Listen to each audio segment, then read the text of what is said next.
sensitive, I would say, more sensitive to discuss. Okay. Now, Merak houses the chancellor, and the very elite, the folks who run the university, who make the decisions. And it's an office building for the people, staff who run the university. It's a very formal building. Do you know what I mean by that? Okay. I mean, it's, when you think about the shrines, it's curvy and it's, and it's sculptural and it's playful. Merak's not that way. Merak is the opposite, monolithic and sturdy and ordered. And Merak is, it's part of a generation of architecture. I don't know if it's the 60s. Do you know when the building was built? It's like Plaza. When the building was built. What year it was built? Do you happen to know? 1966. 96? No. 1966. Oh, 66. Yes. In 1966, there's a generation of American architects who, generally speaking, were bored with what they had inherited from European modernism, sort of rigid, straight lines and right angles. And they were looking for ways to incorporate history. And Merak Hall is an example of that. And you can see that like in the colonnade down at the base of the building, the arches, there's the openings in the colonnade curve, they're not straight. And the building makes references to historic architecture, even though it has the clean lines and the lack of ornament that we associate with a modern building. So it's really trying to do two things. It's still modern, but it represents an attempt to incorporate some historical references. Okay? And again, we see that in the colonnade and the rounded, these sort of arch-like windows. Also the penthouse across the top. Now, what I showed in class, I don't know if you remember. Let me show it to you again.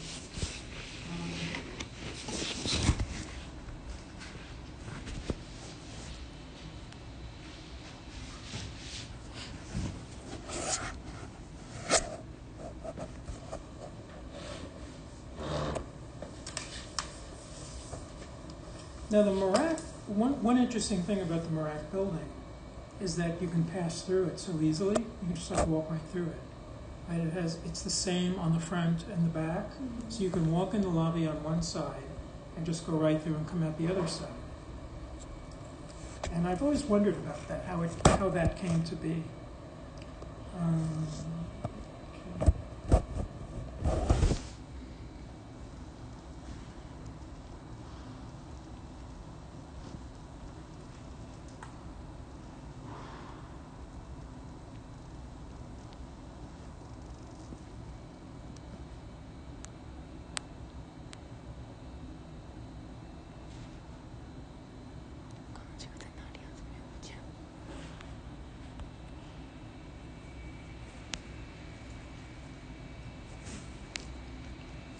Okay. So, if you compare this building with like Everson Hall or Cruz Hall or anything, more of the standard buildings from the 60s, they don't look like this. This building with these rounded arches up here and the outside colonnade, the base that's open with a porch, and then the grid of windows, and then the top. It has no asymmetry. It's completely symmetrical, right? Mm-hmm. And, the modern tradition, most of the great modern buildings are not so symmetrical. They're not interested in symmetry. Symmetry is something that, from the past, that was rejected. So, for example, the framing of this middle piece with like solid here and there, that's a very kind of antiquated. From a modern architect's point of view, that's not an obvious thing to do at all. What it tends to do is it sort of grounds the building in a static way. Anyway,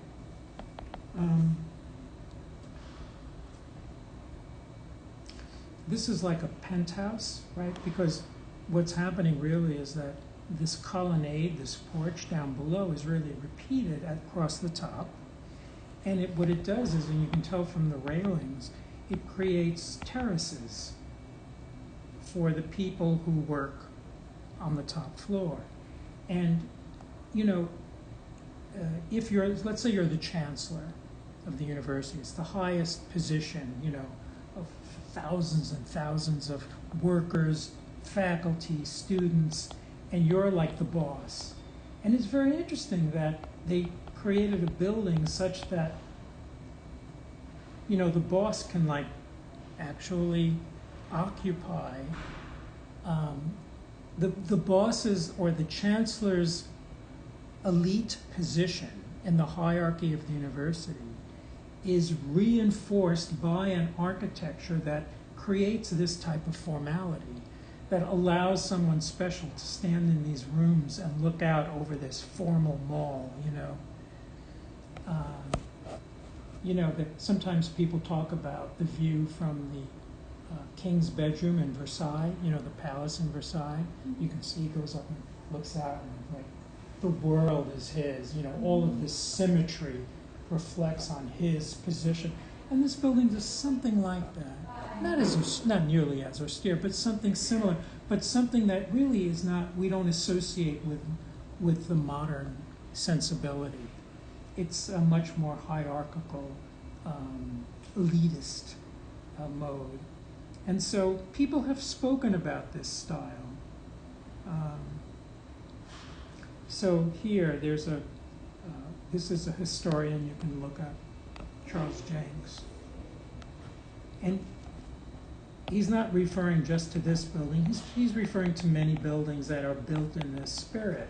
And he's comparing it to fascist architecture. And, you know, in Italy, during World War II, in the 1940s, Mussolini was the ruler, and he was a fascist and an autocrat, and he looked to architecture, again, to draw upon the ancient Roman past, to make an analogy, to construct architecture that reminded people of the Roman Empire, which by extension made him the emperor, right? Mussolini became like the de facto emperor, and buildings like this reinforced that image. And so this guy, he's a historian, I think he's still alive, he's comparing buildings like this, the so-called second generation of American modernism, with buildings like this, and he's saying, oh my God, they look too much alike, that perhaps we should not be designing buildings that look like fascist architecture. We should not be looking to incorporate historical figures like these arches and this stacking of porch, middle, and penthouse or roof in this rigid manner. When I say rigid manner, everything lines perfectly, you know. And we're responsible when we, wittingly or not, we're responsible when things look like other things. Anyway, so one thing that's hard about writing about this building is to perhaps write about these things without offending people. It's not, I don't want you to say, this is a fascist building. You don't need to say that. You don't need to go there. But, you know, you can discuss the relative formality of the building, the way it presides over this mall, you know, almost as if this is like Washington, D.C. or something, you know, and it's really just UC Davis. And I find the building to be a bit severe and intimidating. I much prefer buildings like the Shrem Museum that are more sculptural and more contemporary, and don't seek to impose their will on me.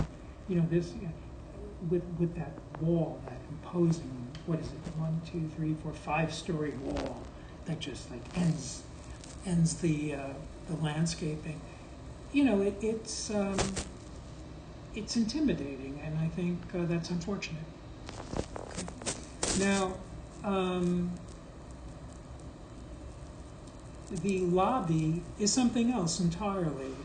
The lobby is very nice, and you know, your poster will be in the lobby. If I remember correctly, the lobby has like a terrazzo staircase. Very nice stair. It may even be, I think it may be like sort of curving a little bit. Have you visited yet? Not yet. You should go. You should go and look at the lobby. The lobby, you know, you have these glazed porches on either side. You go in one side and you sort of see the opposite side. It really does kind of tempt you to just walk right through. The staircase is kind of grand, and it's made to have some elegance. That's something that you can speak to.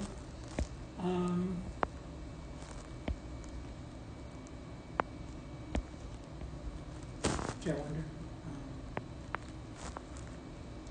I'm just wondering if the chancellor would talk to you about what it's like to work up there. Probably not. Probably too busy.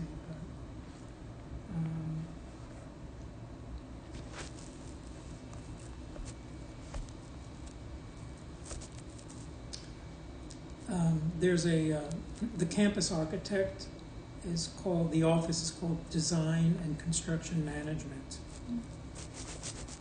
I don't know if you heard me referring to a former student who now works there named Malia Kirby. I'll give you her contact. She's at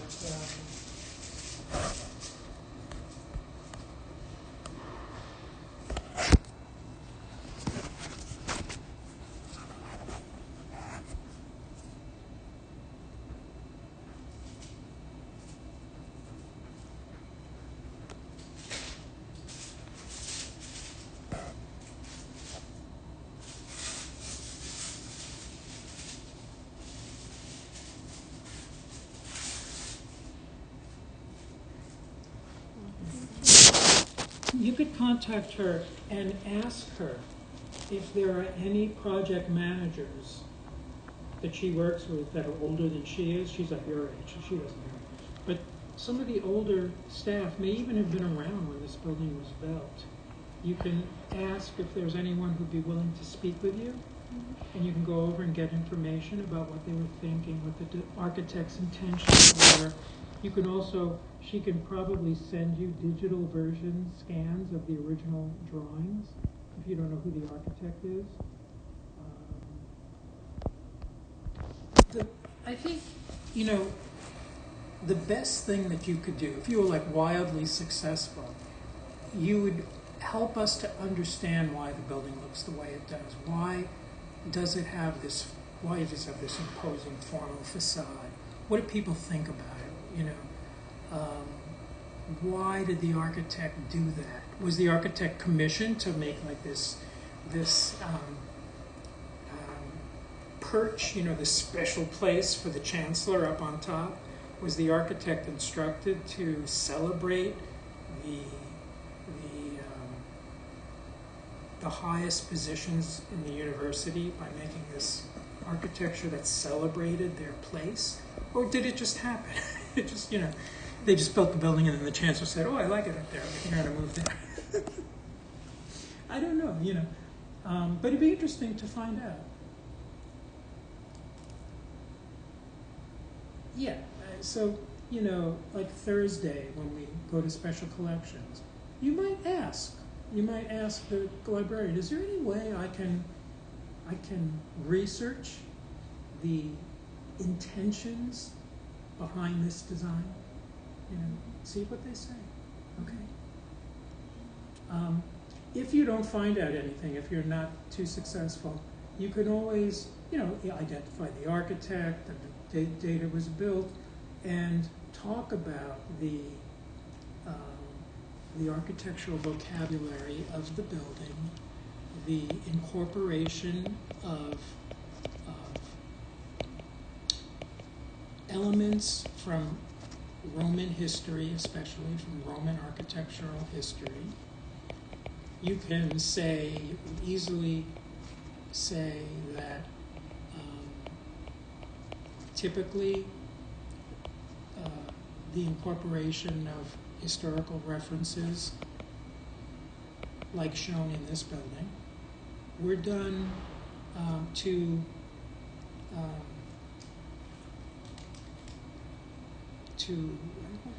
what would the word be? To instill respect for the institution. Do you know what I mean by that? To get people to sort of look and say, oh, to be awed, if you will, to respect the power of the institution.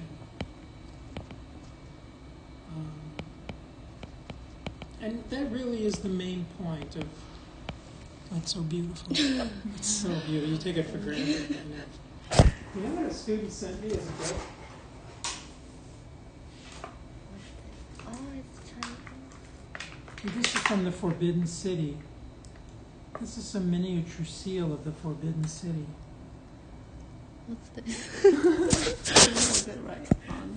I don't know. I don't even know which side is up. Is it a name or something? It's a seal. I don't know what that even means. But it came in this box. It's really nice gift.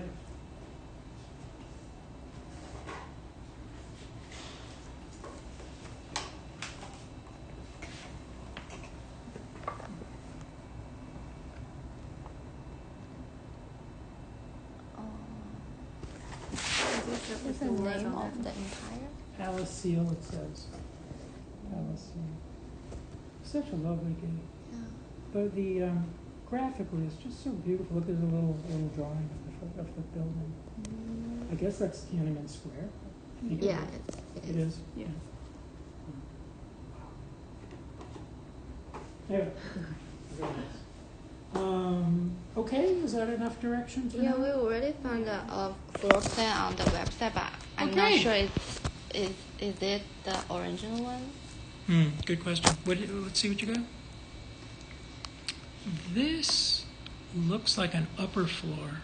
It's Well, the- basement. It's yeah, actually the it's basement. ground floor. Yeah.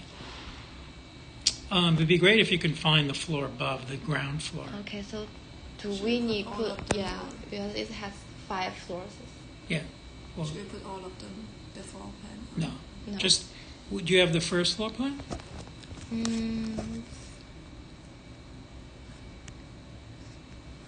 Good for you. I'm glad you found all that stuff.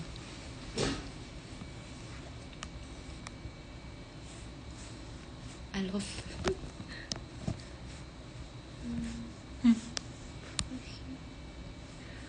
That's interesting what you were just looking at, because it really is relevant to what we were just saying about these, Yeah. about drawing from historical references. It's all right there.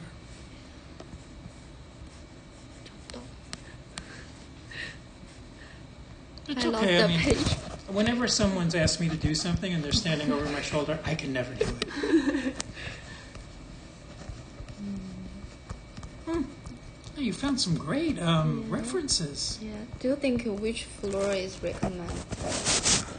The floor Should we with just two pick lobbies. one floor for Yeah, the I floor wouldn't plan? show more than that. Just the ground floor. Just the And ground floor. yeah, you were showing the basement, which is underground. Okay. Ground floor is the first floor? No? Yes, the ground floor is the first floor. It's basement, first floor. The first floor is the ground. We're Okay. calling the ground floor. Where'd you find all this stuff?